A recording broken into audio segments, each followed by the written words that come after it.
ನೋಡ್ರಿ, ಬೆಂಗಳೂರು ಕೇಸ್ದಲ್ಲಿ ಸರ್ಕಾರ ಅತ್ಯಂತ ಬೇಜವಾಬ್ದಾರಿತವಾಗಿ ನಡ್ಕೊಂಡಿದೆ ಅನ್ನೋದು ಅತ್ಯಂತ ಇದು ಸಿದ್ಧಪಡಿಸಿದಂಥ ಒಂದು ಸತ್ಯ. ಇದು ಆಲ್ಮೋಸ್ಟ್ ಇದು ಕೋರ್ಟ್ನಲ್ಲಿ ಅಧಿಕೃತವಾಗಿ ಆಗಿಲ್ಲ ಅನ್ನೋದು ಬಿಟ್ಟರೆ it is A proven fact.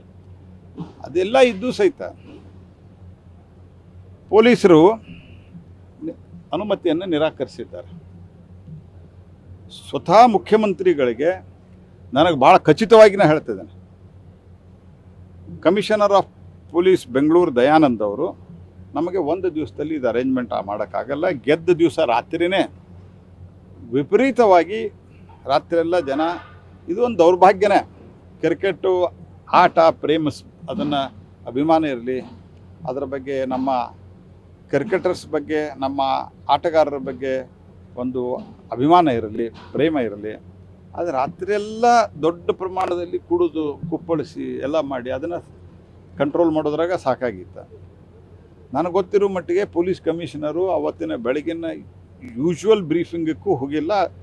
ಅದಾದ ನಂತರ ಅಲ್ಲಿ ಪೆಂಡಲ್ ಹಾಕೋದು ನೋಡ್ಕೊಂಡ್ಮೇಲೆ ಅವರು ನೇರವಾಗಿ ಮುಖ್ಯಮಂತ್ರಿಗಳಿಗೆ ಹೇಳಿದ್ದಾರೆ, ಇಲ್ಲ ಇದು ನಮ್ಗೆ ಬಂದೋಬಸ್ತ್ ಕೊಡೋಕ್ಕಾಗಲ್ಲ ಅಂತ. ಉಪಮುಖ್ಯಮಂತ್ರಿಗಳ ಒತ್ತಾಯದ ಮೇರೆಗೆ ಮುಖ್ಯಮಂತ್ರಿಗಳು ಪೈಪೋಟಿಯಲ್ಲಿ ಉಪಮುಖ್ಯಮಂತ್ರಿಗಳು ಕೊಡಿಸಿ ನಾನು ಹಿಂದುಳಿದಿದ್ದೇನೆ ಅಂತೇಳಿ ಇಬ್ಬರು ಪೈಪೋಟಿಯಲ್ಲಿ ಪರ್ಮಿಷನ್ ಕೊಡಿಸಿ ಈಗ ಈ ಪೊಲೀಸ್ ಕಮಿಷನರ್ ಸಸ್ಪೆಂಡ್ ಮಾಡಿರೋದು ಮತ್ತು ಇನ್ನಿತರ ಪೊಲೀಸ್ ಅಧಿಕಾರಿಗಳನ್ನು ಸಸ್ಪೆಂಡ್ ಮಾಡಿರೋದು ಇದು ತಮ್ಮ ಮೇಲಿನ ಆರೋಪವನ್ನು ಏನಾದರೂ ಮಾಡಿ ಜಾಡಿಸಿಕೊಳ್ಳೋದು, ಅಂದರೆ ತಕ್ಕೊಂಬಿಡೋದು ಅಂತ. ಒಂಥರ ಎಸ್ಕೇಪಿಸಮ್ ಇದು ಯಾವ ಕಾಲಕ್ಕೂ ಒಪ್ಪಲಿಕ್ಕೆ ಸಾಧ್ಯ ಇಲ್ಲ. ನಾನು ಕೇಳೋದು, ಗೋವಿಂದರಾಜನ್ ತೆಗೆದ್ರಲ್ಲ, ಯಾಕೆ ತೆಗೆದ್ರಿ? ಕಾರಣ ಯಾಕೆ ಕೊಡ್ತಾ ಇಲ್ಲ ನೀವು? ಹಂಗಾರೆ ಗೋವಿಂದರಾಜನ್ ತೆಗೆದಿರಿ ಅಂತಂದ್ರೆ ಆತ ಏನೋ ತಪ್ಪು ಮಾಡಿರ್ಬೇಕು. ಅವರು ತಪ್ಪು ಮಾಡಿದ್ರೆ ಅವ್ರ ಮೇಲೆ ಯಾಕೆ FIR ಇಲ್ಲ? ಹಂಗಾರೆ why you are not filing FIR on that fellow? ಯಾಕೆ ಆಗ್ತಾ ಇಲ್ಲ? ಅಂದರೆ ನಿಮಗೆ ಏನಾದರೂ ಮಾಡಿ ಇದನ್ನು ಅವ್ರಿಗೆ ಸಸ್ಪೆಂಡ್ ಇವ್ರಿಗೆ ಸಸ್ಪೆಂಡ್ ಅಂದು ಸ್ವಲ್ಪ ಆಕ್ರೋಶನ ತಣ್ಣಗೆ ಮಾಡಿ ಜನರಿಗೆ ಮರೆಸುವಂಥ, ಜನ ಮರೆಯೋದಿಲ್ಲ ಇದನ್ನು. ಭಾಳ ದಿವಸಗಳ ಕಾಲ ಇದು ಮರೀಲಿಕ್ಕೆ ಸಾಧ್ಯ ಇರಲಾರದಂಥ ಘಟನೆ ಇದು ಅತ್ಯಂತ ಬೇಜವಾಬ್ದಾರಿಯಿಂದ ನಡ್ಕೊಂಡಿರುವಂಥ ಉಪಮುಖ್ಯಮಂತ್ರಿ ಮತ್ತು ಅದಕ್ಕೆ ಕುಮ್ಮಕ್ಕು ಕೊಟ್ಟಿರುವಂಥವರು ಆನಂತರ ಪೈಪೋಟಿಯಲ್ಲಿ ಮುಖ್ಯಮಂತ್ರಿಗಳು. ಹಾಗಾಗಿ IAS ಅಧಿಕಾರಿಗಳು ಎಲ್ಲ ಸೇರಿ ಮಂತ್ರಿಗಳು, ಅವ್ರ ಮಕ್ಕಳು, ಮುಖ್ಯಮಂತ್ರಿಗಳು, ಉಪಮುಖ್ಯಮಂತ್ರಿಗಳು, ಅವ್ರ ಮಕ್ಕಳು ಸೆಲ್ಫಿ ತೆಗೆಸ್ಕೊಳ್ತಾ ಇದ್ದಾರಲ್ಲ. ವಿಧಾನಸೌಧದ ಮುಂದೆ ಯಾರು ಪರ್ಮಿಷನ್ ಕೊಟ್ಟಿದ್ದಾರೆ ನಿಮಗೆ? ಹೋಗಲಿ, ಅಲ್ಲಿದ್ದು ಅವ್ರು ಮಾಡಿದ್ರಪ್ಪ, ಅವ್ರ ಮೇಲೆ ಕೇಸ್ ಹಾಕಿದ್ರಿ ಅಂತ ನೀವು ಹೇಳಿದಿರಿ. ಅದು ಅವ್ರು ಮಾಡಿಲ್ಲ. ವಿಧಾನಸೌಧದ ಮುಂದೆ ಯಾರನ್ನು ಕೇಳಿ ಮಾಡಿದ್ರಿ ನೀವು? ಅದ್ರ ಮೇಲೆ ಎಷ್ಟು ಜನಕ್ಕೆ ಆ್ಯಕ್ಷನ್ ತೊಗೊಂಡ್ರಿ ನೀವು? 30-40 ಜನ ಕೂಡುವಂಥ ವೇದಿಕೆ ಮೇಲೆ 100 ಜನ ಬಂದು ಕೂತಿದ್ರಲ್ಲ, ಮುಖ್ಯಮಂತ್ರಿ ಕೂತಿದ್ರು ಅಲ್ಲಿ.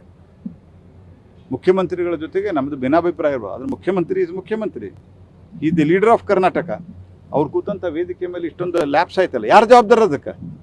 ನೀವು ಅಲ್ಲೇ ಕೂತಿದ್ರೆ ಮುಖ್ಯಮಂತ್ರಿಗಳು. ವೈ ಡಿಡ್ ಯು ಬಿಟ್ಟು ಹೋಗ್ಬೇಕಾಗಿತ್ತು ಅವಾಗ? 3 ಗಂಟೆ 10 ನಿಮಿಷಕ್ಕೆ ಬೋರಿಂಗ್ ಆಸ್ಪತ್ರೆಯಲ್ಲಿ ಮೊದಲನೇ ಡೆತ್ ಆಗಿದೆ. ಅದಾದ ನಂತರ ನೀವು ಕಾರ್ಯಕ್ರಮ ಮಾಡಿರಿ, ನಾಚಿಕೆ ಬರೋದಿಲ್ಲ ನಿಮ್ಗಿಬ್ಬರಿಗೂ, ಮುಖ್ಯಮಂತ್ರಿ ಉಪಮುಖ್ಯಮಂತ್ರಿಗೆ? ಉನ್ನತ ಮಟ್ಟದ ಅಧಿಕಾರಿಗಳು ಕೂತಿದ್ರಲ್ಲ, ಅವ್ರೇನು ಮಾಡ್ತಾ ಇದ್ರು?